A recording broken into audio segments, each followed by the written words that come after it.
안녕하세요. 김태범 이연섭의 하키 시그널 김태범입니다. 오늘도 이연섭 기자 함께하겠습니다. 안녕하십니까? 안녕하세요. 네.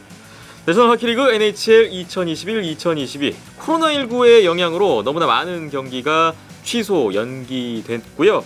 총 64경기의 경기 일정이 밀렸고 결국 NHL의 베이징 올림픽 출전도 무산됐었던 지난 한 주였습니다.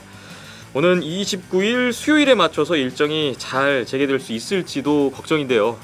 총 6경기밖에 진행되지 않았던 NHL이었지만 오늘도 간략하게나마 NHL의 지난 한 주를 정리해보겠습니다. 하키 시그널 15회 오늘도 여러분이 주신 댓글 먼저 봅니다. 유튜브에 이봉도님 또 오셨어요. 하키 시그널 하트. 이번에도 14회 업로드 되자마자 가장 먼저 댓글을 달아주셨네요. 변함없는 애정 표현에 감사드리겠습니다. 마이문나님 역시 20일 월요일 댓글인데 리그 운영이 이대로 괜찮을지 크리스마스 전까지는 미국과 캐나다 간의 팀 경기는 미루어졌는데 그 이후에도 확진자 계속 나오면 과연 리그는 어떤 선택을 할지 그리고 사실상 올림픽 출전은 물 건너갔고 올 시즌도 힘든 시즌이네요 하셨고 형노님이 3일 뒤에 미국 내 경기도 결국 크리스마스 중단으로 결정이 되었네요. 캐피탈도 오비랑 한 명의 포워드만 계속 경기를 뛰었다고 하더니 전화위복이 되면 좋겠네요. 올림픽도 안 가니 시즌 스케줄이 여유가 있겠네요 라는 댓글 주셨습니다. 그리고 같은 날에 커피타르님이 변수라고 생각했던 것들이 좀 더 선명해졌던 한 주 같습니다. 올림픽에도 NHL은 참가하지 않는 것으로 결론이 나고 대부분의 경기도 크리스마스 이후까지 연기되었네요.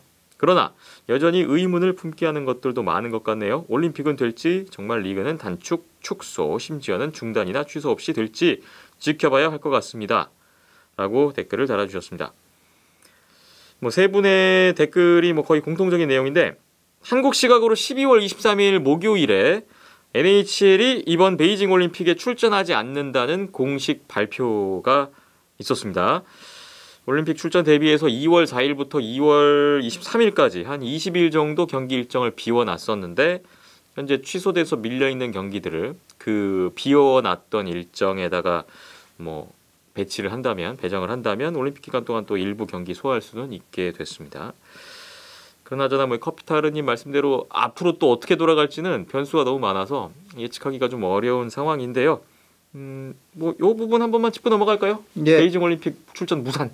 예, 이번에도 안 가게 됐습니다. 네. 결국 이제 코로나로 인해서 중단 시점에 아마 신경기 였던 시점으로 기억이 나요. 그리고 네. 확진자도 130명 초과 선수만 이제 그런 느낌이었기 때문에 제대로 된 일정을 소화할 수 없는 상황이었잖아요. 그래서 결국은 이제 NHL이 안 가게 됐는데 갈 가능성 안 갈 가능성이 혼재됐었던 계속 그런 상황이었습니다. 그러니까 제가 자주 말씀드렸듯이 기정사실화라는 이야기를 많이 말씀을 드렸었는데 결과적으로는 한 5% 정도는 안 갈 확률 자체는 제가 자주 이제 말씀을 드렸던 바가 있지 않습니까? 이제 그런 시나리오가 이제 조금 더 크게 됐다라고 보시면 될 것 같아요. 그 코로나가 갑자기 이 변이로 인해서 확산이 되는 이제 그런 이제 좀 굉장히 어려운 변수가 나왔기 때문에 리그 입장에서는 이제 그 부분이라고 생각을 하고요. 결국 한 일주일 정도 이제 셧다운이라면 셧다운이죠. 이제 그런 느낌으로 가게 되고 이거를 이제 남은 3주에 걸쳐서 이제 올림픽 브레이크 3주에 걸쳐서 이제 요렇게 이제 쭉 분산을 하게 될 텐데 쉽지는 않을 겁니다. 아마 이제 지금 최근에 또 이제 코로나 때문에 이제 힘든 그런 게 있기 때문에 경기장들이 다 이제 다른 일정을 다 잡아놓은 그런 이제 상황이 들어간 팀 이제 경기장들이 많거든요. 그래서 네. 일정 협의라든가 그런 부분도 이제 마찬가지고 너무나 산들은 몇 가지 있긴 하지만 어쨌든 1주 스케줄을 한 3주에 분산을 하는 요 과정은 필요하지 않나 이제 요렇게 이제 말씀을 드리면 될 것 같고 올림픽은 제가 생각했을 때는 미뤄질 가능성은 없습니다. 이번 올림픽 같은 경우에는 네. 진짜 큰 뭔가 발생하지 않는 이상은 없을 거라고 생각을 하는 이제 여러 가지 부분은 이제 IOC에서도 이제 그 베이징 올림픽 위원장 베이징 올림픽을 관장하는 위원장이 있지 않습니까? 네, 그 사마란치 씨가 절대 미뤄질 일은 없다라고 이야기를 했어요. 12월에. 무관중이든 어떻게든 일정대로 올림픽은 가겠다라는 거예요. 그렇습니다. 그래서 이전에도 이제 올림픽 같은 경우에는 이제 외국인 관광객들을 받지 않는다라고 이야기를 했었고 자국인 그 관광객들로만 이제 그 자리를 채우겠다라는 거죠.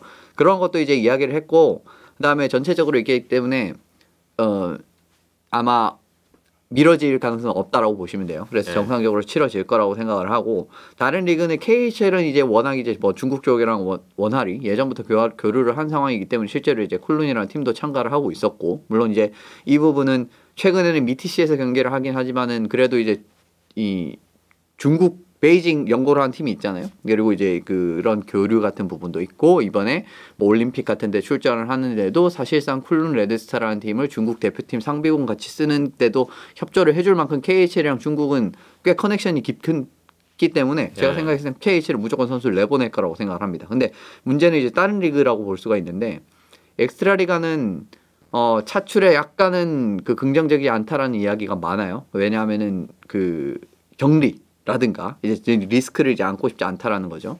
이제 그런 부분이 있기 때문에 조금 하부 리그 같은 부분은 조금 더 살펴볼 이제 여지가 있다라고 생각을 합니다만은 어쨌든 하긴 한다. 그렇게 되면은 이제 평창처럼 뭐 KHL을 주축으로 한 이런 뭐 로스터가 짜질 것이다. 뭐 SHL이나 리가 같은 경우에는 아직까지 뭐 공식적인 성명이나 그런 부분은 없었는데 뭐 그런 데까지만 간다라고 하더라도 충분히 어느 정도의 그 좋은 선수들을 충분히 모집을 할 수가 있는데 뭐 엑스트라 리가도 이제 되게 되면 좋은데 뭐 그런 움직임이 있다는 거예요. 아직까지 확정은 아니지만 그래서 뭐 올림픽은 한다라고 이제 가시면 될 것 같고.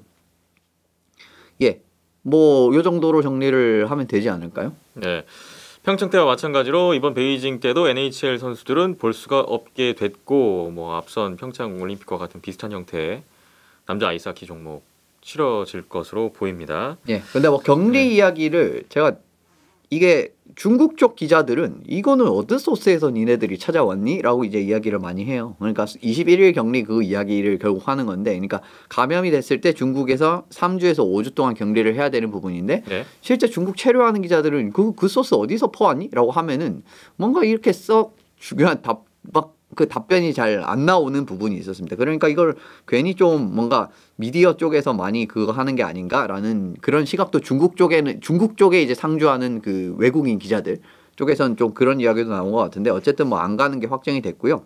그래도 확정적인 부분은 외국에서 들어온 중국 자국민들은 제가 알기로는 21일 격리를 해야 되는 걸로 알고 있거든요. 그래서 이제 쿨룬 레드스타가 미리 들어가려고 했던 거고 KHL 시즌을 접고 네 그런 부분은 어쨌든 있는데 아무튼 예, 뭐 결론은 안 간다라는 부분이고 뭐 올림픽은 그대로 치러질 것 같고 전체적으로 뭐 평창 때랑 좀 유사한 그림이 나오지 않을까라는 생각을 가지고 있습니다. NHL로서는 여러 가지로 좀 부담스러운 조건들이 형성이 되는 바람에 이런 결정을 했고요. 그나저나 뭐 올림픽은 올림픽인데 이 NHL 리그 자체가 올 시즌 완주를 할 수 있을지 정해진 일정 안에 정해진 경기를 다 소화할 수 있을지 이것도 좀 뭐 걱정은 계속되는 상황이네요. 추이를 좀 계속 봐야 될 것 같습니다. 자, 오늘 댓글 소개는 여기까지입니다. 또 여러 가지 말씀 남겨주신 분들께 감사드리겠고요. 계속 댓글 많이 부탁드리고 참여 성원을 부탁드리겠습니다. 내셔널 하키리그 NHL 지난 한 주 정리해보는 시간인데 경기가 몇 개 없었습니다.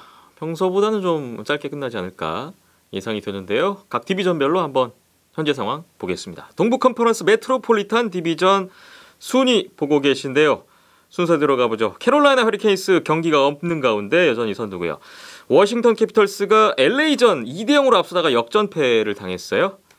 승점 같은 43점, 경기는 더 많이 치른 2위입니다. 뉴욕 레인저스 역시 경기 없었고요. 피츠버그 펭귄스는 뉴저지전 또 한 번 승리를 추가하면서 7연승을 달렸던 지난주였습니다. 승점 39점까지 선두권을 추격하고 있습니다.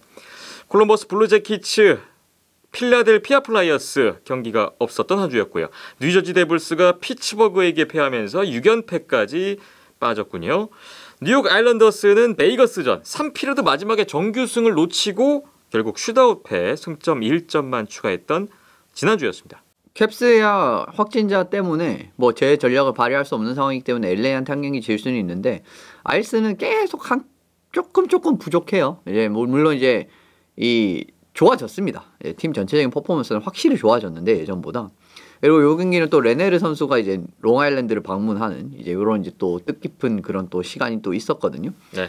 이제 그래서 좀 레네르를 공략을 하면서 이기는 그림을 만들고 분위기를 타는 이제 이런 상황이 나왔으면은 참 좋았을 것 같은데, 그건 안 됐습니다. 그래도 이제 아일랜드스가 확실히 좋아지고 있는 부분은 제가 이제 쭉 말씀을 드리는 부분이고, 지금 이제 승점을 보셔도 데블스랑 크게 차이가 안 납니다, 지금. 예. 경기 4경기 더 했는데 승점 3점 차밖에 차이가 안 나는 상황이기 때문에 거의 다 따라왔거든요. 이제 뭐 7위부터 하나하나 차근차근 뭔가 추월한다는 느낌으로 지금처럼 뭐 지금 같은 경기력을 좀 유지를 한다면은 언젠가 좀 뭐 어쨌든 뭐 굉장히 좀 뭔가 빛을 발하게 되면은 플레이오프권까지는 어떻게 노려볼 수 있지 않을까요? 지금 물론 어려운데 이런 말씀을 드리고도 어려운 건 알고 있는데 그래도 이제 차근차근하게 쭉쭉 템파나 이런 팀들처럼 좀 잘 안 보여도 좋은 경기력이 나오게 된다면은 물론 굉장히 어렵습니다. 진짜 어렵거든요. 근데 그럴 가능성 자체는 있는 팀이라고 저는 아일랜드스 항상 생각을 하고 있어요. 그래서 뭐 아일랜드스 앞으로 좀 지켜보시면 좋을 것 같습니다. 아직 시즌에 3분의 2 이상이 남아 있으니까 말씀 주신 대로 갈 길은 멀지만 아일랜더스 입장에서도 한 걸음 한 걸음 나아간다면 뭐 가능성은 충분하지 않을까도 생각을 해봅니다. 메트로폴리탄 디비전 먼저 정리해봤습니다. 동부 컨퍼런스 애틀랜틱 디비전입니다. 템파베이 라이트닝이 선두에 있습니다. 베이거스전 1대3으로 뒤지다가 4대3 재역전승을 했고요. 3연승, 최근 9경기 8승 1패의 기세입니다. 토론토 메이플립스가 2위인데 12월 17일부터 이후 4경기 취소됐고요. 플로리다 팬서스도 3연패 중인 가운데 12월 19일부터 3경기째 경기를 갖지 못하고 있습니다. 디트로이트 레드윙스도 역시 6번째 셧다운 팀이 되면서 지난주에 예정돼 있었던 2경기가 모두 취소됐고요. 보스턴 브루인스 역시 최근 4경기가 취소된 상황입니다. 버펄로 세이버스, 오타와 스노터스, 몬트리올 커네이디언스까지 지난주에 경기가 없었기 때문에 순위 변동은 없었던 애틀랜틱 디비전이었습니다. 서부 컨퍼런스 센트럴 디비전 바로 보겠습니다. 미네소타 와일드가 댈러스전 4대7로 지면서 8연승 후에 이후 4경기에서 3패 1OT 계속 승리를 챙기지 못했던 흐름이었고요. 내시빌 프레데터스는 7연승을 구가하고 있는 가운데 지난주 예정됐었던 3경기 모두 하지를 못했습니다. 세인트루이스 블루스가 3위에 있습니다. 조던 비닝턴 선수의 복귀전이었던 위니펙전 패배로 끝났고 7경기 연속 승점이 마감됐습니다. 콜로라도 애벌렌치가 4위에 있는데 12월 19일부터 4경기 취소된 상황이고요. 지금 1위부터 4위까지 4점 차가 나고 있군요.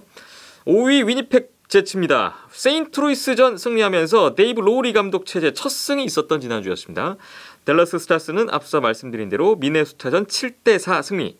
7연승 후에 5연패했는데 다시 2연승 시작한 댈러스의 지난주였습니다. 시카고 블랙호크스와 애리조나 카이오츠는 경기가 없었던 지난주 센트럴 디비전이었네요. 미네소타가 사실은 좀 승점이 필요한 상황이 됐는데 댈러스한테 좀 일찍 리드를 허용을 하고 이런 느낌이 되게 되면 댈러스 진짜 이기기 어려운 팀이거든요. 이제 그런 양상이 되면서 지난 경기 이제 미네소타가 7골을 넣고 이긴 경기가 있었는데 이번 경기 역으로 7골을 먹고 지게 되면서 거의 뭐 비슷한 느낌으로 가고 있습니다. 근데 그 부분에서 댈러스는 어떻게 보면은 지금 승점이 필요한 상황에서 굉장히 중요한 승리를 거두게 됐죠. 선두를 잡았기 때문에 결론적으로 지금 딱 보시면은 1위에서 6위까지 아주 그렇게 큰 경기력의 차이는 저는 별로 못 느끼고 있습니다. 지금 센트럴 디비전 같은 경우에는 콜로라도까지 뭐 1, 2, 3, 4위는 거의 비슷하다라고 봐야 될 것 같아요. 콜로라도가 3경기나 덜 치른 상황이니까 1, 2, 3, 4위도 비슷하고 5, 6위라고 할지라도 막 그렇게 아주 경기력의 차이가 많이 났나요? 라고 하면 사실 좀 그런 부분도 아니고 위니펙 같은 경우에는 세인트루이스를 잡게 됐는데 로우리 체제에서 지금 또 새로운 라인 조합을 잘 만들어내면서 그게 스테스니 샤이플리랑 어쨌든 1라인 굉장히 새롭게 조합된 1라인이 있습니다. 이제 그 1라인이 LLS였나요? LLS였던 것 같아요. 이제 그 3명이 있는데 완전히 좋은 활약을 보여주면서 이 로우리 체제에서 진짜 새로운 1라인으로서의 해결사 모습을 보여주려고 하는 모습이 이 세인트루이스전에서 관측이 됐거든요. 그래서 당분간 이제 요 1라인을 이제 유지를 할 거라고 생각을 하는데 요 이제 1라인이 나타난 타이밍이 좋은 게 뭐냐면 블레이크 휠러 선수가 지금 장기 부상으로 나간 상황에서 샤이플리의 좀 라인을 찾을 필요가 있었단 말이에요. 근데 그 부분에서 어떻게 보면은 좀 해결이 될 만한 라인을 발견했다라는 부분 자체는 이거는 뉴 보이스 새로운 이제 그 목소리를 원했던 뭐랄까 그 모리스 감독의 그런 이제 어떻게 보면은 그 생각이 어느 정도 맞아들이지 않았나. 로울이라는 새로운 감독이 들어오고 새로운 조합을 만들어내면서 어쨌든 1라인이 잘 구축이 됐기 때문에 그런 부분 자체가 잘 풀리고 있는 그림이 아닌가라는 생각이 들고요.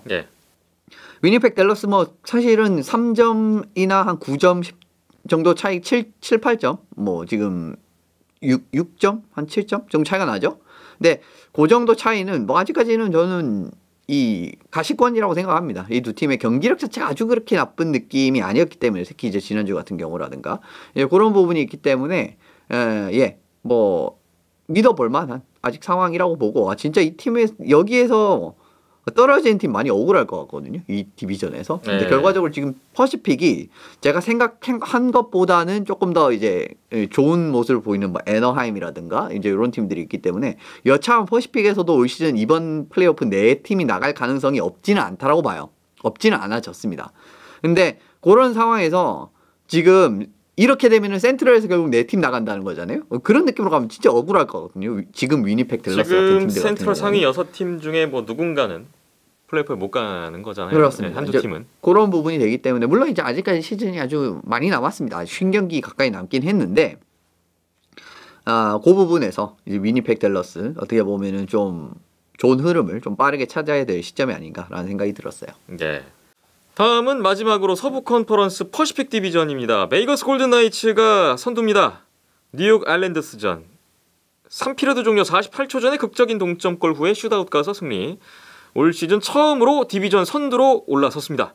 원정 4연전을 모두 다 승리로 쓸어 담았고요.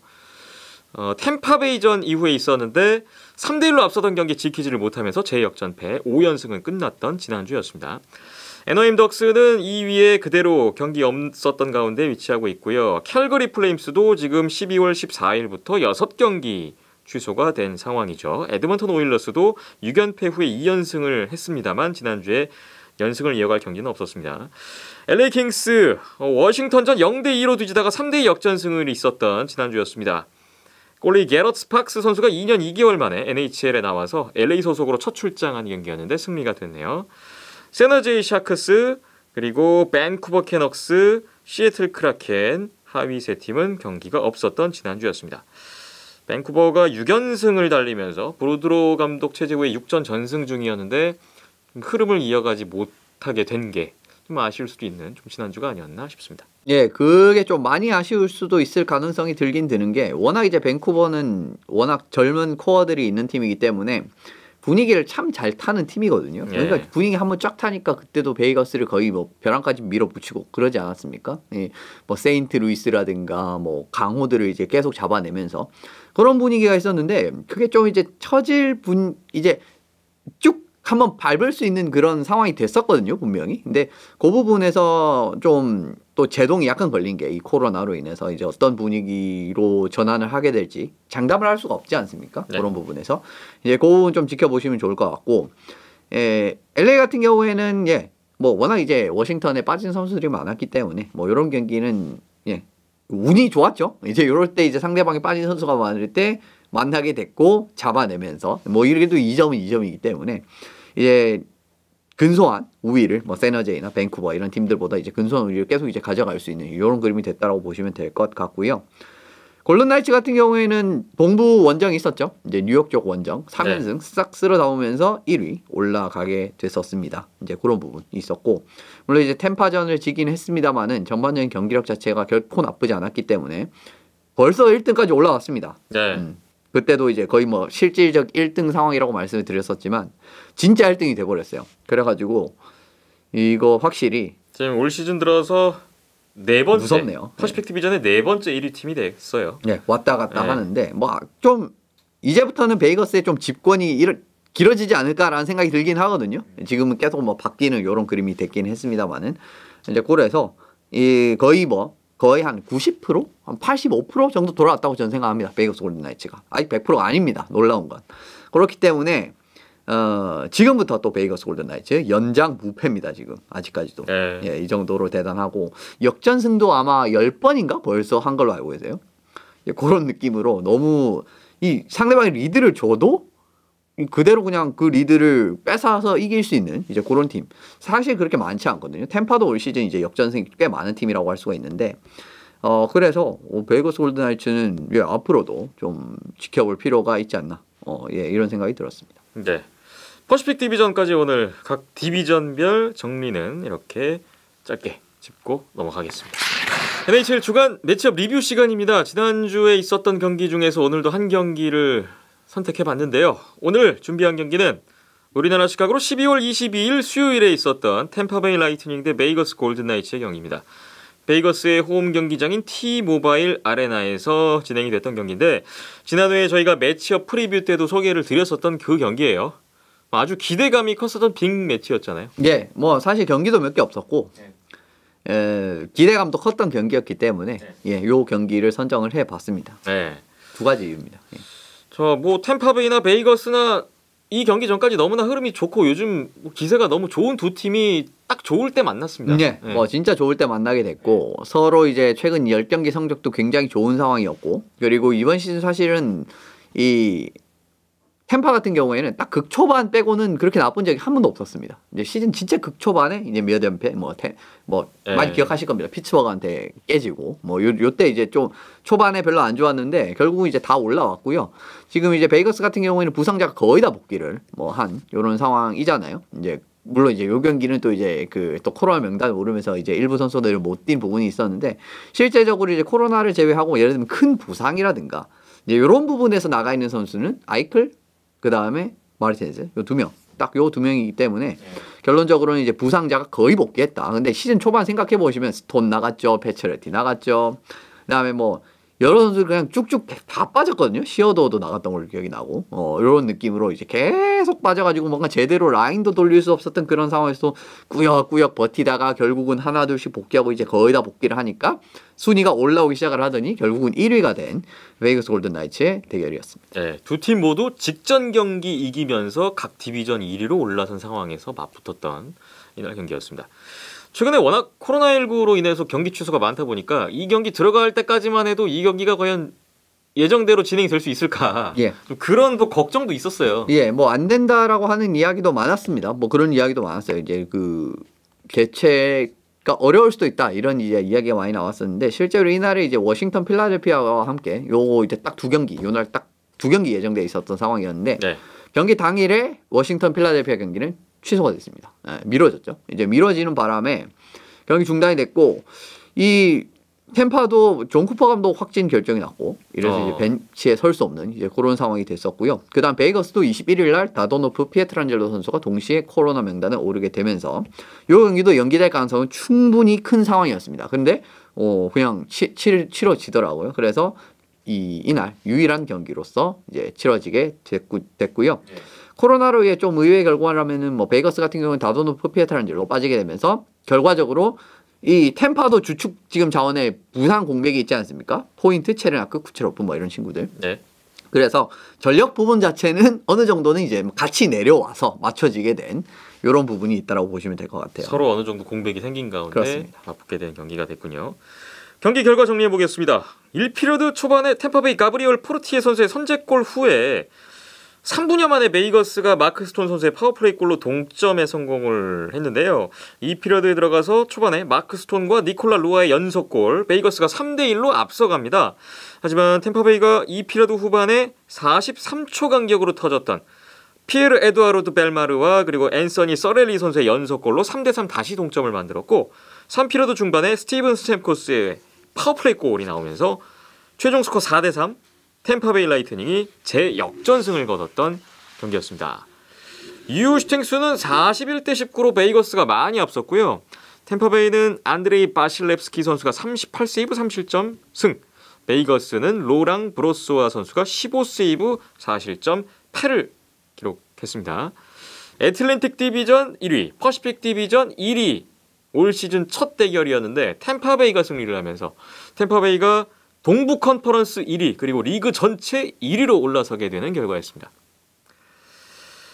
자, 경기 결과 먼저 정리를 해봤는데 올 시즌에 사실 템파베이 하키를 보면서 항상 그 주시했던 부분이 있습니다. 지난 시즌 우승에 아주 큰 역할을 했었던 템파베이의 3라인인데 올 시즌에는 그 3라인 선수들이 이제 다 아예 싹 다 없어지면서 3, 4라인을 완전히 재편하는 그런 선택을 했다는 거였는데요. 올 시즌 개막전에 저희 시즌 프리뷰 때 리폼을 했다 이런 표현을 해주셨었잖아요. 오늘 때마침 템파베이 경기 리뷰니까 이 부분, 이 3라인 부분 4라인까지 이 부분 좀 짚어가면 좋을 것 같아요. 결국 맞아들고 있습니다. 브리브와 GM의 선택이 맞아들고 있어요. 이거는 맞았던 선택이었습니다. 3라인을 어중간하게 오버페이하면서 잡기보다는 그냥 아예 내보냈어요 다. 그러면서 3, 4라인으로 분산하고자 하는 선택. 요걸 이제 자주 제가 말씀드린 기억이 나는데 네. 최근 들어서 3라인으로 활약한 선수들이 벨마르, 머룬, 페리 요 3명입니다. 베테랑 3명을 3라인에 일단 묶어요. 그 다음에 4라인은 뭐 얼마 전에 이제 내시 뭐 이거는 이제 좀 뒤에 말씀을 드릴 거고 이 베테랑 라인 10월 출발은 별로 안 좋았거든요. 그거는 분명합니다. 그러면서 이게 맞았느냐 틀렸느냐에 대한 이 이야기가 굉장히 많았었는데 11월에 페리 선수가 13경기 6포인트 그리고 12월에 9경기 6포인트 하고 있습니다. 그리고 머른 선수도 11월 13경기에 5포인트 그리고 12월 9경기에 5포인트 경기를 살아나고 있거든요. 벨마르 같은 경우에는 이제 포인트가 그렇게 많지 않은 부분은 이제 분명한 부분이 있습니다만은 벨마르 선수 같은 경우에는 포인트를 많이 쌓기보다는 페널티 킬링도 당연히 이제 기여를 하고 있고 그 다음에 수비적인 흐름이라든지 이런 부분에서의 베테랑 체커형의 센터로서는 충분히 3라인 센터로서 좋은 이제 영향을 보여주고 있기 때문에 굳이 이제 포인트를 이제 볼 필요는 없는데 결론적으로 지금 11월, 12월 이제 경기를 치르면 치를수록 머룬 페리 선수들이 그 포인트를 쌓아주는 이제 이런 결과가 나오고 있고요. 네. 그 결과에서 결과적으로 3라인의 화력이 좋아졌습니다. 10월에는 거의 없었습니다만 그 부분에서 좀 좋아진 이 부분을 확인할 수가 있었고 4라인도 얼마 전에 라일리 내시 선수를 웨이버 픽업으로 이제 데려왔죠. 이제 이러면서 체커용의 4라인 센터를 한 명 딱 영입하는 데 성공을 했거든요. 약간 베테랑 체커용의 4라인 센터. 이러면서 4라인 센터가 이제 갖춰지게 됐고 젊은 선수들이 일단 템파는 일부 있는 상황이잖아요. 지금 라인업에 확률한 지금 오늘 골을 넣은 포르티에 선수라든지 모리스 카척이라든가 레디시 그다음에 콜턴 선수도 마찬가지고 이런 선수들을 4라인 윙어 자리 2자리 그리고 지금 1, 2라인에 좀 이 부상자들이 발생한 상황이죠. 근데 물론 이 젊은 선수인 조셉 선수까지도 일단은 들어갈 수가 있습니다. 그러니까 이러한 젊은 선수 여러 카드를 경기력이 좋은 친구들은 1, 2라인에 일단 배치를 하는 이제 이런 느낌도 보여주고 조금 안 좋다 싶으면은 3, 4라인에 뭐 여기에 또 바레블레도 들어갈 수는 있겠는데 3, 4라인에 4라인 윙어 2자리 이렇게 이제 딱 배치를 하는 느낌으로 가져가게 돼요. 근데 그 부분이 이제 좋은 부분이 뭐냐면은 결국 이건 조금 경쟁 체제로 들어갈 수 있거든요. 내 경기력이 조금 좋아지기만 한다면은 1, 2라인까지도 지금 자리가 있다. 왜냐하면 쿠체로프 포인트가 부상이니까 나간 상황이니까 요 2자리 공백에도 우리 젊은 친구들이 들어갈 수 있겠구나. 실제로 이 윙어 2자리는 최근엔 조셉 선수가 일단 1라인 윙어로 많이 나오고 2라인은 좀 왔다 갔다 합니다. 2라인은 항상 바뀌는 느낌이고 그런 느낌이 있기 때문에 이 젊은 선수들도 뭔가 동기부여를 갖기에 충분한 상황 자체가 마련이 됐다라고 저는 생각을 하거든요. 그러니까 그 부분에서도 주축 선수들이 빠진 이러한 공백 자체를 어느 정도는 이제 커버가 되는 요런 이제 그림이라고 말씀을 드릴 수가 있는 것 같은데 전체적으로 4라인도 4라인만 보더라도 이 좀 동기부여가 들어가 있는 좀 젊은 선수들이 활약을 해주고 이렇게 이제 테스트를 계속 하다가 당연히 포인트랑 쿠체로프가 들어오면 1, 2라인 윙어가 채워지게 되고 좋은 선수들이 자연스럽게 4라인에 남게 되겠죠. 이거보다 이 5명 중에 조금 더 이제 적합한 유형의 선수들이 자연스럽게 남게 되겠죠. 이제는 이런 느낌으로 가고 있기 때문에 전체적으로 이 브리브와 GM이라든가 뭐 쿠퍼 감독이라든지 이런 뭐 선수진의 이런 기용 이런 부분에서 좀 이제 좀 날카로운 장면들이 많이 포착이 되고 있는 것 같아요. 시즌이 개막해서 시간이 흐를수록 뭔가 조합이 잘 맞아 떨어지는 지금 3라인의 모습이라는 말씀이시고 또 4라인 같은 경우에는 이제 경쟁 체제 말씀 주신 부상 선수들 올 때까지 계속 뭐 시험이 되는 거죠. 그렇죠. 4라인 선수들. 또 가장 강력한 4라인 조합을 찾는 지금 과정을 만들고 있는 템파베이인 것 같아요. 이날도 포르티에 선수 선제골 나왔었고 그 제역전으로 가는 어떤 추격의 시작이었죠. 두 번째 골이 3라인에서 나왔어요. 벨마루, 페리, 머른 선수. 자, 여러 가지로 뭐 이런 그 3, 4라인 쪽에서의 올 시즌 변화가 맞는 선택이었다라는 쪽을 좀 증명해가는 올 시즌 그리고 또 이 경기가 되고 있습니다. 이날 템파베이가 실제로 경기 내내 좀 베이거스한테 사실 밀렸어요. 밀리는 양상에서도 결국 2골 차로 뒤집고 제역전승을 거뒀습니다. 뭐 어려운 상황에서도 결과를 만드는 거, 뭐 이런 거는 강팀으로서의 또 저력이잖아요. 그렇죠. 그런 것을 또 제대로 보여준 것 같아요. 예, 뭐 이번 경기 이제 유효 슈팅 19대 41이었습니다. 이 정도로 압도적으로 이제 베이거스가 유리한 경기를 펼쳤다라고 할 수 있는데 사실 매 피리어드 베이거스가 템파보다 못한 피리어드 거의 없었거든요. 예. 1, 2, 3피리어드 전체적으로. 근데 보통 이제 경기를 보시면 아시겠지만 1피리어드는 이 팀이 잘하면은 2피리어드는 좀 조율해가지고 저 팀이 잘하고 이제 3피리어드는 다시 이제 또 분위기를 가져오고 이런 이제 양상이 자주 나오는데.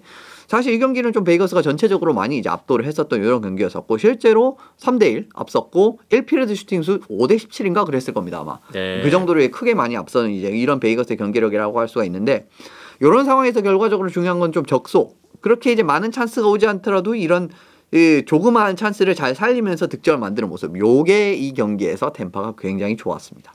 첫 골 턴오버 이후에 역습하면서 넣었죠. 그 다음에 두 번째, 세 번째 골 상대방 지역으로 그냥 깊게 밀어 넣은 이후에 간결한 플레이 네트 뒤에서 만들어내는 이제 이런 부분이라든가 일단 퍽을 깊게 일단 상대 지역에로 밀어 넣은 이후에 어떻게 보면 굉장히 그 간단한 플레이지 않습니까? 이런 부분에서 추격골을 만들어냈고 결승골 파워플레이 찬스가 왔을 때 이런 부분에서 기회가 왔을 때 진짜 귀신같이 결과를 만들어내는 모습 자체를 많이 보여줬거든요. 그렇기 때문에 경기 아무리 밀려도 이길 수가 있는 겁니다.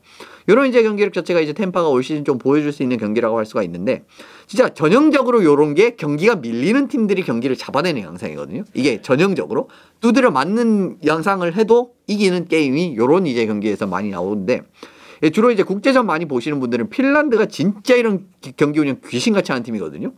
그렇기 때문에 좀 그런 양상이 나왔다. 어떻게 보면 좀 밀리는 팀이 이기는 양상을 좀 잘 보여주는 이런 이제 경기가 나왔다라고 볼 수 있을 것 같고요.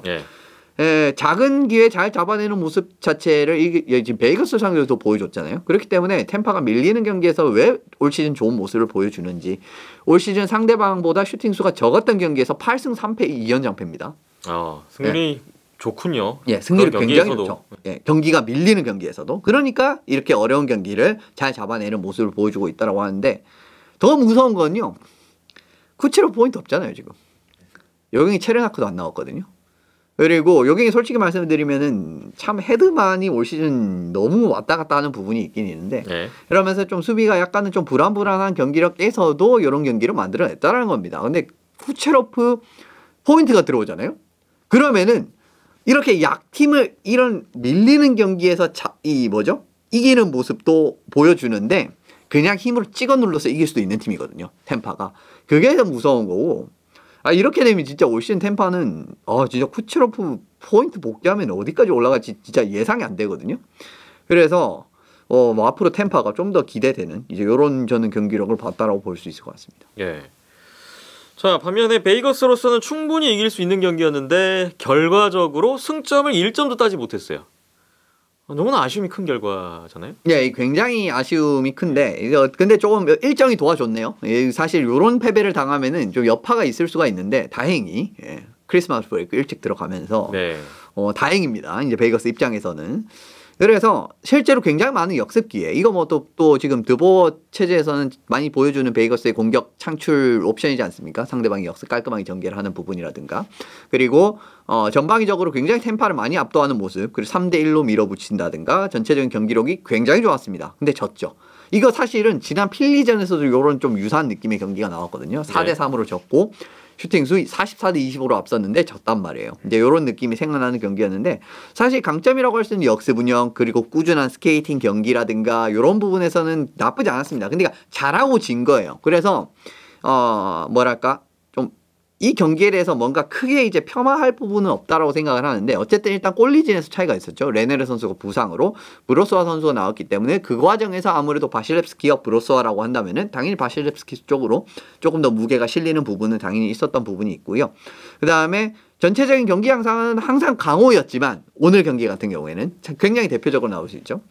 항상 강호였지만 플레이오프 때 항상 미끄러졌던 그 이유가 나타났던 이런 경기력이었거든요. 결국 이 뭐랄까 이제 이 중요한 디테일 같은 부분에서 약간 부족한 부분이 살짝 이제 흔들리는 모습 딱 보이고 거기서 상대방에게 따라잡히고 여지를 주는데 이 실점이 되고 역전이 되고 요런 그림. 근데 우리 쪽에서는 한번 분위기를 잃었을 때 뭔가 수습이 좀 안 되고 어떻게 보면 비슷한 느낌으로 3피리어드 파워플레이 찬스도 베이거스도 잡았는데 우리는 성공을 못하고 저쪽은 스탬코스 어떻게 보면 진짜 제가 자주 말씀드렸던 그 게임 브레이커 유형 스코어러. 스탬코스 선수도 대표적인 유형의 선수 중에 한 명이거든요. 승부처에 그런 강력한 유형의 선수. 근데 이 뭐죠? 그런 약점. 그러니까 베이거스의 그 항상 그 발목을 잡았던 약점. 게임 브레이커 선수 유형의 그러한 그 득점원이 없다라는 거. 이러한 그 약점을 다시금 상기할 수 있었던 경기였습니다. 물론 이제 이 경기 뭐 다도노프도 안 나오고 피에트란제로도 안 나오고 뭐 그런 부분은 당연히 있긴 했습니다만은 그래도 잡아야 되는 경기였거든요. 좀 아쉬울 수 있는데 왜 이 경기는 아이크를 영입을 했는지. 그 부분을 저는 볼 수 있었던 경기라고 생각을 해요. 그런 부분에서 만약에 지금 상황에서 아이클이 있었다면 아무래도 3피리어드에 마찬가지로 파워플레이에서 골을 만들어내지 않았을까? 그러니까 3대3의 승부에 굉장히 중요한 이제 이런 상황에서 3대3 상황이 됐고 진짜 이 3대1 리드를 놓친 상황이잖아요. 그런 부분에서 뭔가 흐름이 찾아왔거든요. 오히려 베이거스 쪽에서 파워플레이 찬스가 먼저 찾아왔습니다. 3피리어드. 근데 이거를 성공시키지 못했거든요. 근데 그런 부분을까지도 생각을 해보면은 왜 이제 그 베이거스가 좀 무리를 해서라도 아이크를 영입을 했는지 이런 이제 좀 약간의 이유는 찾을 수 있었던 이런 경기이지 않았나라는 생각이 들었어요. 충분히 강팀이고 우승 후보인데 2% 부족했던 모습을 이날 경기에서도 좀 느낄 수밖에 없었던 그런 경기였다고 요약을 해야 될 것 같습니다. 이게 또 2%는 사실은 다른 팀을 상대로도 이제 이런 그림이 나올 수는 있는데 왜 이제 이 부분을 말씀을 드렸냐면은 지금 템파가 또 워낙 강팀이잖아요. 그리고 이제 워낙 강팀 결국은 이제 올라가면 갈수록 강팀이 남을 확률이 높지 않습니까? 물론 그렇지 않을 가능성도 있긴 합니다만은 이제 그런 부분이 있기 때문에 이제 템파와 같은 이제 이런 전력의 팀을 상대로 그동안 좀 플레이오프 때 보여줬었던 그런 양상으로 졌다라는 부분 자체는 베이거스 입장에서는 조금 아쉬운 부분이라고 볼 수가 있을 것 같아요. 근데 전체적인 경기력 자체는 저는 뭐 나쁘지는 않았다라고 생각을 하는데 결과가 따르지 않았다라는 부분이죠. 네. 기대했던 만큼 재밌었던 또 내용도 있었던 두 팀의 경기가 아니었나 싶고요. 이 두 팀의 다음 대결은 내년 1월 30일에 예정돼 있습니다. 템파베이 홈 경기로 시즌 2차전이 잡혀 있는데 1월 30일이면 제가 아이클이나 뭐 쿠체로프 이런 선수들 돌아오기까지는 시간이 충분치 않을 수도 있겠다 싶네요. 쿠체로프 포인트는 저는 돌아올 수 있을 거라고 보거든요. 근데 이제 아이클 같은 경우에는 장담은 못 한다고 말씀을 드릴 수 있을 것 같고, 근데 그래도 이제 베이거스 같은 경우에도 이제 코로나만 없다면은 뭐 다도노프라든지 이 경기 출장 못했던 다도노프, 마르티네즈, 그 다음에 레네르, 피에트란제로 이런 선수들 이제 들어오면은 이 경기도 굉장히 재미있을 수가 있을 것 같아요. 네, 이 시즌 두 번째 대결 벌써부터 기대가 되네요. 오늘 주간 매치업 리뷰 템파베이 라이트닝과 베이거스 골든 나이츠의 경기 정리해봤습니다. 주간 매치업 프리뷰입니다. 다가올 한 주 동안에 어떤 경기들이 있는지 한번 뽑아서 추천해드리는 순서인데요. 한국 시각으로 12월 28일 화요일에 예정돼 있었던 14경기도 추가적으로 모두 취소되는 바람에 오늘 저희가 29일 수요일부터 1월 3일 월요일까지 한국 시각 기준으로 그 기간 동안에 있는 경기들을 토대로 준비를 했습니다. 단 이 안에서도 어떤 경기가 진행되고 어떤 경기가 취소될지는 모른다는 점 참고 좀 부탁드리겠습니다. 뭐 아마 많이 취소가 되지는 않지 않을까라는 생각을 가지고는 있는데 그래도 지금 뭐 코로나 좀 전체적으로 팀 단위로 앓지 않은 팀들이 어쨌든 있잖아요. 이제 그런 팀들이 또 이제 확진이 되게 되면은 이제 그런 팀들 같은 경우에는 좀 이제 문제가 생길 수 있을 부분은 있을 것 같은데 어쨌든 일주일 휴식 그리고 지금 변이 같은 경우에는 아주 그렇게 뭐 이 중증으로 가는 케이스가 아주 뭐 많지는 않다라고 합니다. 뭐 백신을 맞은 이제 또 NHL 선수들이라든지 관계자들은 이미 이제 백신을 거의 다 맞은 상황이기 때문에 그런 부분에서는 아무래도 한 일주일 쉬면 충분하지 않나라는 리그의 계산이 있었던 것 같아요. 그래서 이제 그 브레이크도 일찍 가게 됐고 결론적으로 딱 일주일 쉬고 복귀를 하는 이런 그림이 됐다고 보시면 됩니다. 네. 앞으로 한 주 동안 관심 가는 경기들이 참 많은데요. 먼저 12월 29일 수요일 경기입니다. 오전 10시 30분 콜럼버스 블루재킷츠와 시카고 블랙호크스의 경기입니다. 올 시즌 첫 대결이 되는 두 팀인데 최근에 트레이드가 있었어요? 예. 세스 존스 선수 트레이드가 있었죠. 이 부분이 사실 어떻게 보면 이제 그 대진을 어떻게 보면은 그 정한 이유라고 말씀을 드릴 수가 있는데 물론 보크비스트 선수가 나올 수 있을지 없을지 모르겠습니다. 지금 보크비스트 선수가 부상이기 때문에 이제 보크비스트 선수가 이제 시카고 쪽에서 콜럼버스로 넘어갔었잖아요. 세스 존스 트레이드에서. 그래서 이제 요 트레이드에서 과연 이제 세스 존스가 어떤 모습을 보여줄지 친정 팀을 상대로. 근데 이거 콜럼버스도 이제 너 없어도 우리 상관없어. 이런 모습이 나오게 될지 경기력에서 좀 지켜보시는 부분을 가지시면 좋을 것 같습니다. 네. 12월 30일 목요일로 넘어갑니다. 오전 9시고요. 뉴욕 레인저스와 플로리다 팬서스가 만납니다. 11월 9일 시즌 1차전에서 4대3으로 레인저스가 이겼었는데요. 그때 플로리다가 개막 후 11경기 연속 승점을 달리던 와중에 거기에 제동을 걸면서 레인저스가 플로리다에게 시즌 첫 정규패를 안겼었거든요. 자, 그 팀이 뉴욕 레인저스였는데 이번에 다시 만나게 됐어요. 예. 뭐 사실 요 두 팀 같은 경우에는 디비전 쭉 상위권이었죠. 애틀랜틱과 메트로폴리탄. 그걸 3위 이하로 떨어진 걸 제가 본 기억이 없는 것 같은데 레인저스는 그랬을 수도 있을 것 같네요. 생각을 해보니까. 그래서 전체적으로는 또 재밌는 경기 자체를 생각을 할 수 있을 것 같고 두 팀 다 이제 공격진에서 1라인에서 3라인까지 그런 이제 좀 깊이가 괜찮은 팀이거든요. 물론 이제 그 상한선 자체는 지금 상황에서 봤을 때는 플로리다가 조금 더 높은 건 사실입니다. 이 1라인에서 3라인까지의 선수들이 이제 모두 이제 풀 스쿼드로 이제 전력에 임했을 때는 플로리다가 더 높은 건 사실이지만 두 팀은 이제 결과적으로 좀 그런 컬러를 가지고 있다라는 팀이고요. 꼴리 같은 경우도 셰스토르킨이 이제 뭐 복귀를 겠죠. 아무래도 뭐 복귀를 할 가능성이 크다라고 이제 보기 때문에 플로리다의 공격진이 조금 더 좋다라고 할지라도 우리가 꼴리가 조금 더 안정적이기 때문에 보브롭스키보다는 그래도 셰스토르킨이 올 시즌 조금 더 좋은 경기력을 보여주고 있습니다. 전체적으로 봤을 때는. 그래서 그런 부분에서 이제 조금 뭐 지난 경기처럼 꽤 재밌는 경기가 펼쳐지지 않을까라는 생각이 들고 전체적으로 화력전으로 저는 이 경기는 갈 가능성이 꽤 있다라고 생각을 하거든요. 그래서 좀 재밌는 경기로 보시면 좋을 것 같습니다. 네. 다음은 같은 날 오전 9시 30분 경기입니다. 피츠버그 펭귄스 대 토론토 메이플 리프스입니다. 뭔가 전력으로 보나 현재 순위로 보나 토론토가 좀 우위에 있는 것 같은데 막상 올 시즌 앞선 두 번의 맞대결은 피츠버그가 다 이겼어요. 세 번째 대결입니다. 사실은 토론토가 2승을 해도 전혀 이상하지 않은 결과라고 볼 수가 있죠. 올해 이제 그 당시에 이제 피츠버그가 부상자도 굉장히 많았었고 실제로 로스터도 제대로 돌아가지 않는 상황에서의 대결이었는데 뭐 토론토는 어쨌든 분위기는 괜찮은 상황에서도 한 번은 대결을 했었고 분위기 안 좋을 때도 한 번 붙었습니다만은 진짜 토론토를 진짜 귀신같이 피츠버그가 때려잡는단 말이에요. 올 시즌 같은 경우에는. 이제 그런 흐름 자체가 또 펼쳐지게 될지 그 부분을 한번 지켜보시면 좋을 것 같습니다. 전력으로만 봤을 때는 당연히 토론토가 이겨야 되는 경기입니다만은 어떤 식으로 피츠버그가 토론토를 이제 요리를 하는지 이번에도 요리가 될 것인지 아니면 이번에 공략을 당할 것인지 그런 부분 한번 지켜보시면 좋을 것 같고 만약에 이거 3연승까지 피츠버그가 이겨지게 되잖아요. 그러면 이 토론토 진짜 요상한 데서 발목 잡힐 수가 있습니다. 네. 피츠버그가 한 일주일 쉬긴 했지만 지금 7연승 중입니다. 이 피츠버그의 기세가 과연 끊겼을지, 그렇죠. 그대로 남아 있을지 또 확인을 해봐야 될 것 같습니다. 그리고 말킨 선수도 이제 그 정규 연습복으로 복귀를 했거든요. 그래서 이 경기에서 복귀할 가능성도 굉장히 커요.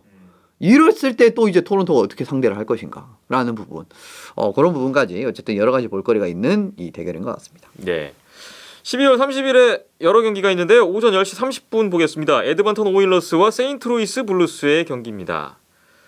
이 두 팀이 11월 15일에 시즌 1차전이 있었는데 3피리어드 종료 28초 전에 야마모토 선수의 결승골로 그때 5대4로 에드먼턴이 아주 신승을 거둔 바가 있어요.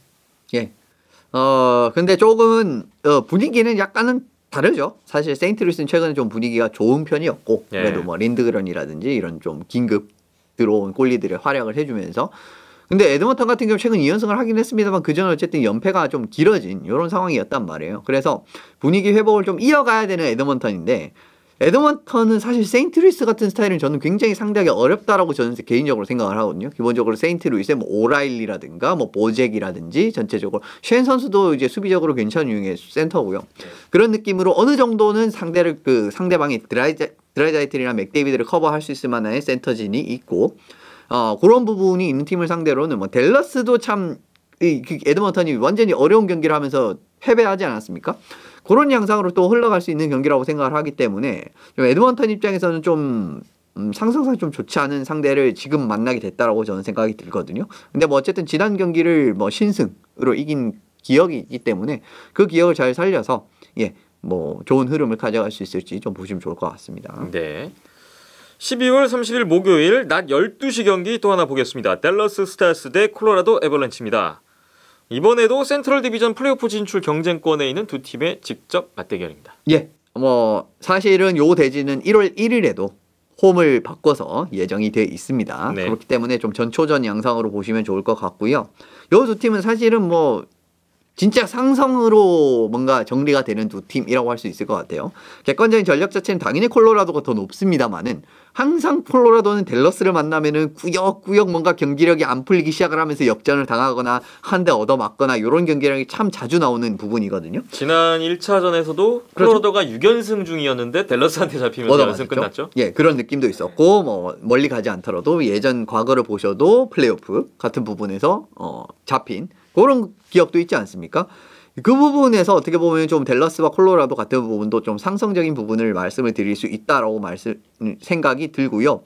어쨌든 홈앤홈 시리즈가 잡히게 됐는데 댈러스가 만약에 콜로라도를 2연승을 거두면서 다 잡게 된다면은 또 한 번 추격의 발판을 마련할 수 있게 됐고 네. 반면에 이제 콜로라도가 이제 요 경기를 두 경기를 다 잡으면은 상승 이제 그런 거 없어 생각하지 마라는 이제 부분을 갈 수도 있음. 거기 플러스 선두권 완전히 어떻게 보면 도장을 찍을 수도 있는 그림이 나올 수가 있거든요.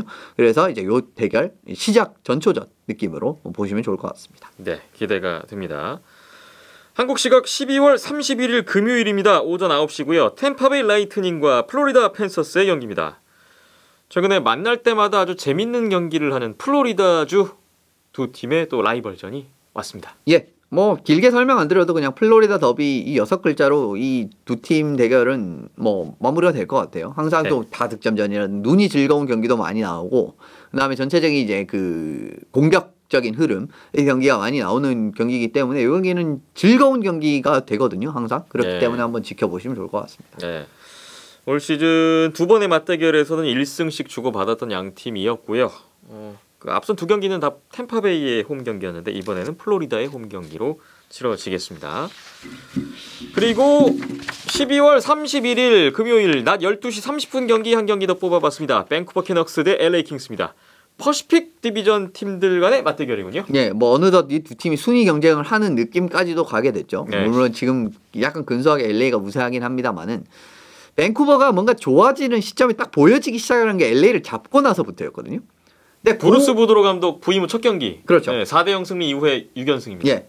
그래서 요거를 서력을 할 수 있을지 LA 입장에서도 썩 기분이 좋지는 않을 겁니다. 이런 느낌으로 자신을 밟고 올라가면서 뭔가 좋아지는 게 네. 그렇기 때문에 홈에서 뭔가 서력을 할 만한 이제 그런 부분을 보시면 좋을 것 같고 지금 뭐 어쨌든 밴쿠버는 앞서 이제 약간은 우려의 말씀을 드리긴 했습니다만은 굉장히 부드러 체제가 생각보다 빠르게 녹아드는 이제 이런 부분이 있는 것 같아요.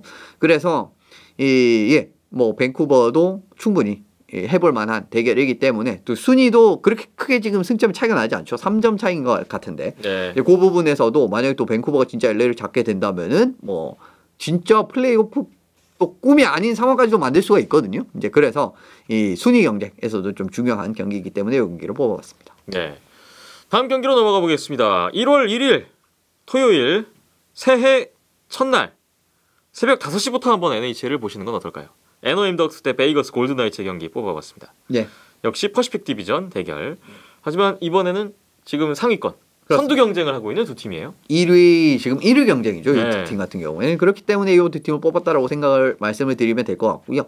지난 경기에서도 꽤 재밌는 경기 나왔습니다. 제가 기억하기에 5대4로 에너하임이 승리를 거뒀던가 이런 느낌이었을 지금 거예요. 보니까 1차전이 5대4로 그렇죠. 슛아웃 승리 베이거스 승리였고 2차전에서는 6대5로 에너하임이 예, 승리였습니다. 6대5. 예, 그 경기가 기억이 납니다. 6대5 승리. 지금 두 경기 다 골도 많이 나고 예. 접전이었어요. 그래서 사실은 요 경기 같은 경우에는 저는 이제 이 두 번째 경기 같은 6대5와 그 스코어 같은 경우에는 뭔가 에너하임이 중간에 그림을 잡았는데 이게 따라잡히는 그림이 나오고 결국은 에너하임이 이걸 지키면서 이기는 그림 자체가 나왔거든요. 예. 전체적으로 이런 그림 자체가 계속 나오고 있는 상황이기 때문에 두 팀이 지금 골도 두 경기에서 굉장히 많이 나지 않았습니까? 그래서 물론 이제 전력의 차이는 분명히 있습니다만은 뭐 지금 상황에서는 사실은 베이거스가 조금 더 유리하다고 봐야겠죠. 근데 그래도 이 두 팀의 이제 지난 두 경기가 굉장히 인상적이었기 때문에 한번 지켜보시는 게 좋을 것 같습니다. 네.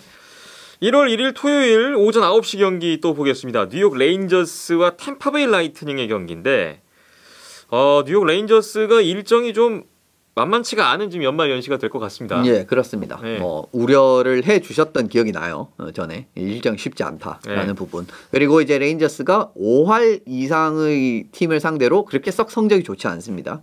그런 부분에서 템파를 만나게 됐거든요. 지난 경기 플로리다, 이번 경기 템파. 네. 이런 부분에서 어떻게 보면 진짜 시험대에 오르는 이런 그림입니다. 만약에 진짜 이제 플로리다 두 팀 딱 잡아내면서 승점 유지하고 뭐 일정 유지가 잘 된다면은 이제 그런 부분이 있기 때문에 진짜 강호들을 상대로 이제 시험대에 오른 레인저스가 어떤 경기력을 보여주게 될지 이 부분 지켜보시면 좋을 것 같네요. 네.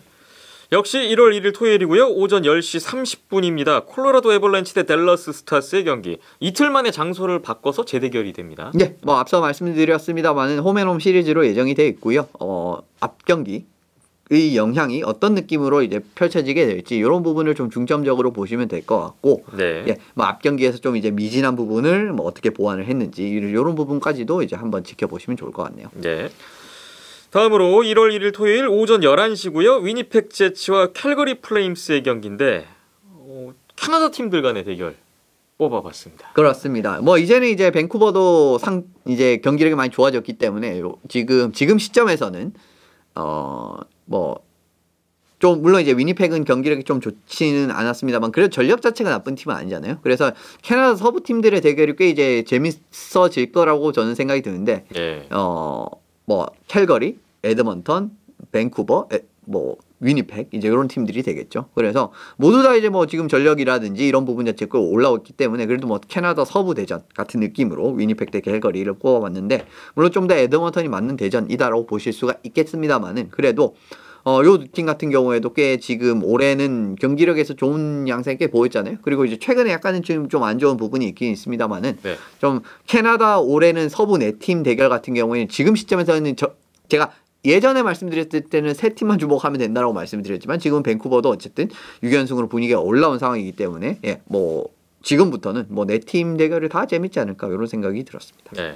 11월 28일 시즌 1차전에서 위니펙이 0대2로 뒤지다가 4대2 역전승이 있었어요. 시즌 2차전 결과를 기다려보겠습니다. 다음은 1월 2일 일요일입니다. 오전 9시고요. 세인트루이스 블루스 대 미네소타 와일드의 주목되는 매치입니다. 현지 시각으로는 1월 1일이에요. 그리고 새해를 여는 윈터 클래식이 찾아왔습니다. 예, 뭐 지난 시즌에 사실 요 경기가 펼쳐졌어야 되는데 시국이 좋지 않아서 연기가 됐었고 올 시즌에 이제 그 보면 세인트루이스 대 미네소타의 윈터 클래식이 펼쳐지게 됩니다. 예, 그래서 요 부분이 야외 경기이기 때문에 아무래도 네. 좀 주목하시면 좋을 것 같고 근데 지금 뭐 코로나 상황이 이래가지고 물론 이제 경기는 치를 겁니다. 워낙 지금 여기에 들어간 돈이 많기 때문에 무조건 합니다. 이거를 또 연기되는 저는 그거는 지금 와서는 그런 옵션은 없다라고 생각을 해요. 그렇기 때문에 요거를 어쨌든 하기는 할 건데 좀 궁금하긴 해요. 어떤 식으로 뭔가 통제를 하고 그런 부분이 되게 될지. 물론 이제 뭐 관객들에 대한 그런 뭐 사전 백신 체크라든지 그런 부분은 이미 뭐 다 진행이 되고 있습니다만은 그리고 또 이제 최근 새로운 변이라든가 좀 국면이 약간 좀 좋지가 않지 않습니까? 이런 부분에서 야외 경기를 하는데 뭐 방역의 기준이라든가 이제 그런 부분은 또 어떻게 잡았을지 그런 부분도 뭐 한번 체크할 부분이 있기 때문에 일단 기본적으로 야외 경기라는 그런 부분에 대한 그 희소성이 있기 때문에 이 경기를 또 한번 보시면 좋을 것 같아요. 네, 이 경기는 MLB의 미네소타 트윈스의 타겟필드에서 개최가 되는데 올 시즌 첫 대결을 윈터 클래식으로 가는 센트럴 디비전의 두 팀이 되겠군요. 다음 1월 2일 일요일 오전 9시고요. 오타와 세나터스 대 토론토 메이플 리프스입니다.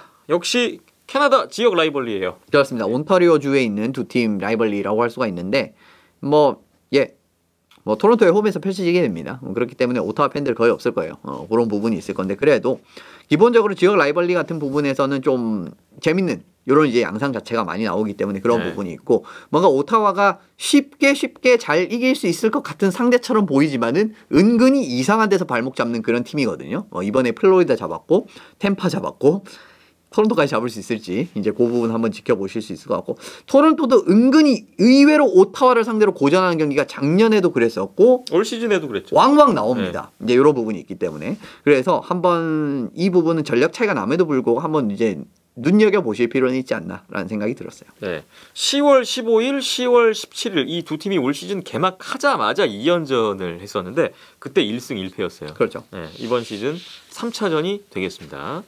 결과를 주목해 보겠습니다. 이제 마지막 날이군요. 1월 3일 월요일입니다. 오전 2시 30분, 새벽 2시 30분 템파베이 라이트닝 대 뉴욕 레인저스의 경기. 이 두 팀도 장소 바꿔서 이틀 만에 재대결이죠? 예, 홈앤홈 시리즈이기 때문에 이 부분 보시면 좋을 것 같네요. 지금 말씀드릴 부분은 앞서 다 말씀을 드렸기 때문에 동일하게 보시면 될 것 같습니다. 네.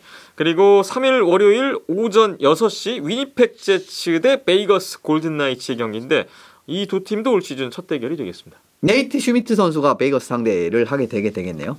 이제 다른 유니폼을 입고 슈미트 선수 같은 경우에도 이 원년 멤버입니다. 베이거스 골든 나이츠에. 근데 이제 그 밴쿠버로 트레이드가 되게 됐고 작년에는 밴쿠버와 이제 베이거스가 만나지 않았잖아요. 한 번도 만나지 않지 않았습니까? 이제 디비전 안에서 붙었기 때문에. 그래서 이제 네이트 슈미트 선수가 위니펙 제츠 유니폼을 입고 베이거스 골든 나이츠를 상대를 하게 되기 때문에 또 베이거스 홈이지 않습니까? 슈미트가 또 워낙 이제 그 원년 멤버로서 잘해준 부분이 많기 때문에 아마 뭔가 자그마한 영상이라도 준비를 했을 거예요. 그래서 이제 슈미트 선수 입장에서도 좀 이제